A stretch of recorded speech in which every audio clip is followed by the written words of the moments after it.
Hello বন্ধুরা, আজকে আমার ট্রেস কুকিং কর্নারে তোমাদের একটি নতুন আয়োজন, ফুলকপির বাঙালি পকোড়া। তো তোমরা যেভাবে যা খেয়েছো পকোড়া জানি, তো এই রকমভাবে একবার খেয়ে দেখো আমার অনুরোধ অনুযায়ী। তো তার জন্য আমি কি নিয়েছি, বিউলির ডাল, আতপ চাল। পরিমাণটা হচ্ছে 1 কাপ আতপ চাল, 1/2 কাপ বিউলির ডাল, হাফ হাফ। তো নিয়ে কি করব, আমরা ফুলকপিগুলোকে আগে বড় বড় পিস করে বের করে নেব। তারপরে ওটাকে ঠিক 4 টুকরো করে ছোট ছোট করে, যাতে সেদ্ধ হতে সুবিধা হয়, এইভাবে পুরো ফুলকপিটা আমরা কেটে নেব। কেটে নেওয়ার পর দেখো, আমি এতে পরিমাণ মতো লবণ ব্যবহার করেছি। ভালোভাবে একটু ওপরে নিচে করে মাখিয়ে নিতে হবে লবণ। এরপরে একটু জিরে গুঁড়ো, তারপরে একটু লঙ্কার গুঁড়ো দিয়ে আমরা ভালোভাবে এটা মেখে নেব।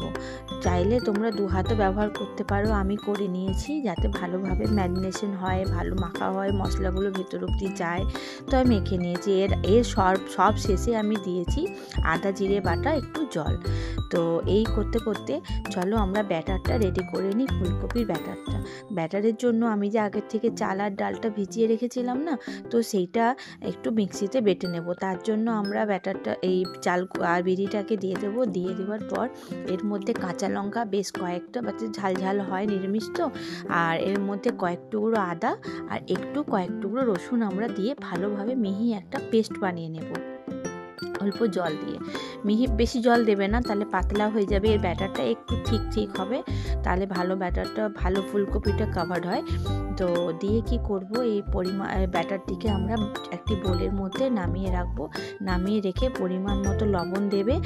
একটু মনে রাখবে যে কপিগুলোতেও তো লবণ দেওয়া আছে, তার জন্য একটু কম দেবে। এরপরে জিরে গুঁড়ো, তারপরে একটু কালো জিরে, আর সব শেষে একটু খাবার সোডা অ্যাড করব। খাবার সোডাটা দিলে মচমচে ব্যাপারটা খুব বেশিক্ষণ থাকে। তো এইভাবে অ্যান্টি ক্লকওয়াইজ তোমরা ব্যাটারটাকে একটু বিট করে নেবে। তো বিট করে নেওয়ার পর আমি দেখো, এতে সব শেষে বলছিলাম না, খাবার সোডা অ্যাড করেছি। তো অ্যাড করে আবারও একবার ভালোভাবে শেক করে নেবে। তো করে নেওয়ার পর এবারে কি করব, আমরা কফিগুলোকে এর মধ্যে ডোবানোর আগে কড়াই চলো সাদা তেল কিছুটা আমরা গরম করে নিই। এই যে আমাদের বাগানের ভিউ দেখো, এখানে আমাদের সমস্ত রকমের ফল গাছ আছে, আর ভীষণ ভালো লাগবে, তোমরা চাইলে দেখতে এসো। আচ্ছা, সাদা তেল গরম হয়ে গেছে। গরম হয়ে গিয়ে ওই গরম হওয়া তেল থেকে কিছুটা তেল 2 চামচের মতো নিয়ে ওই ব্যাটারের ওপর যদি দিয়ে দাও, ব্যাটারটি ভীষণ ভালো ক্রিস্পি হয়, আর অনেকক্ষণ এই ক্রিস্পিনেসটা থাকে। তো এটা আমার টিপস, তোমরা ব্যবহার করে দেখতে পারো। এইভাবে দেখো কফিগুলোকে ভালোভাবে ঠিক বেগুনির আকারে, তোমরা যেভাবে আমরা চপ বেগুনি ভাজি, বেগুনির আকারে ডুবিয়ে এটা তেলে ভেজে নেব। একটু কম গ্যাসেই ভাজতে হবে, কেন অনেক বেশি গ্যাস হয়ে গেলে কি হয় না, কফিগুলো ওপর থেকে ভাজা হয়ে যাবে, ভেতরে সেদ্ধ হবে না, কাঁচা থাকবে। তার জন্য একটু মিডিয়াম ফ্লেমেই এটা ভাজতে হবে। আমি চাই তোমরা এইভাবে একবার বানিয়ে খেয়ে ভাতের সাথে বা চা পকোড়ার সাথে, যার যেটার সাথে ইচ্ছে খাও, খুব ভালো লাগবে আশা করি। আর কেমন লাগলো তোমাদের বানিয়ে আমাকে কমেন্ট করে জানাতে কিন্তু ভুলবে না। ভীষণ ভালো হয়েছিল খেতে, বাড়ির লোক খেয়ে তো ভীষণ আনন্দ পেয়েছে।